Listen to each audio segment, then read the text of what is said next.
ایک شخص آیا میرے پاس، بادشاہ رہا ماشاءاللہ، میں نے پریشان تھا، میں نے ایسے پوچھا ایک دو باتیں کی تو وہ جھوٹ بولا کہ نہیں، میں نے ایسے بولا کب گاڑی رکھی ہے، بولا 2007 میں، میں نے اس کو اپنی تصویر نکال کے دکھائی، میں نے بولا میں نے 2000 میں رکھی ہے گاڑی، میں بھی پہلے ایسے ہی تھا، اور جس ماحول میں تم گزر اکثر لوگوں کو میں بولتا ہوں کہ جھوٹ بولتے ہیں ہم سے کہ نہیں ہم تو ایسے نہیں ہیں، ہم تو پادشاہ ہیں، ہم تو فرشتے اترے ہیں آسمان سے، ہم تو انسان تھوڑی ہیں۔ بہت سے لوگ ہمارے یہاں معاشرے میں یہ عادت ہے کہ وہ اپنے آپ کو فرشتہ ثابت کرنے کی کوشش کرتے ہیں، تو میں نے اسے تصویر اپنی دکھائی، میں بھی ایسے ہی تھا، تو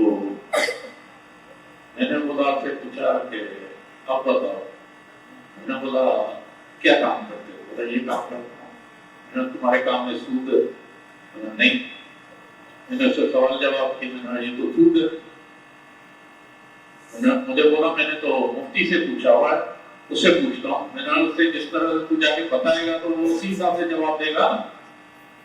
تو اپنی کہانی جا کے سنائے گا تو وہ بیچارہ تو اسی حساب سے جواب دے گا، اس کو کیا پتا کہ تو کیا کر رہا ہے، یہ تو میں نے سوال جواب تجھ سے کیے تو مجھے پتا چلا نا کہ تو سود کا کام کر رہا ہے۔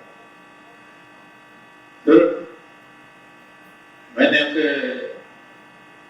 بولا تم نے حق کھایا ہوا ہے، بولا نہیں، میں نے حق کھایا ہوا ہے، بولا نہیں، میں نے حق کھایا ہوا ہے، مانو یا نہیں مانو، بولا والد کا انتقال ہو گیا نا تو بہنوں کو وراثت کا حصہ میں نے نہیں دیا، بہنوں کو وراثت کا حصہ نہیں دیا، ٹھیک ہے۔ اب وہ شخص بظاہر بھی پڑھ رہا ہے، تعبیر بھی نہیں ہے کہ پریشانی ختم ہو، پھر میں نے اسے پوچھا کیونکہ اللہ تعالیٰ معاف فرمائے، ہم بھی پہلے گانے سنتے تھے، تھوڑے گانے کی شاعری کے الفاظ تھے تو وہ میں نے اسے پوچھے بتائے شاعری کے، تو ہنس پڑا، میں نے بولا کوئی عورت کا چکر بھی ہے گا، آنے پہلے تھا، میں نے ختم کر دیا، چھوڑ دیا، اچھا نہ اب بھی روز رات کو کون فون پہ بات کرتا ہے، گھر سے بیٹھ کے بات کرتا ہے، وہ کون کرتا ہے، تو نہیں کرتا تو وہ کوئی کرتا ہے، تو فوراً بولا نہیں ہاں تیری بیوی کو بھی تو پتا ہے نا کہ تو کس سے بات کرتا ہے، بولا ہاں، میں پھر تجھے شرم نہیں آتی، اس نے بیچاری نے تیری وجہ سے تعویذات لی ہیں کہ یہ سدھر جائے، نا اس عورت کے لیے بھی لی ہے کہ یہ جان چھوڑے،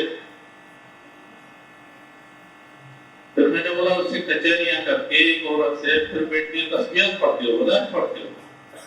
نہ جوتے لگیں گے، فائدہ نہیں ہوگا، جوتے لگیں گے اس کے پڑھنے کے نقصانات ہوں گے، تو اصل میں ہم نقصانوں کو سمجھے نہیں، بس وظائف پہ زور لگا ہوا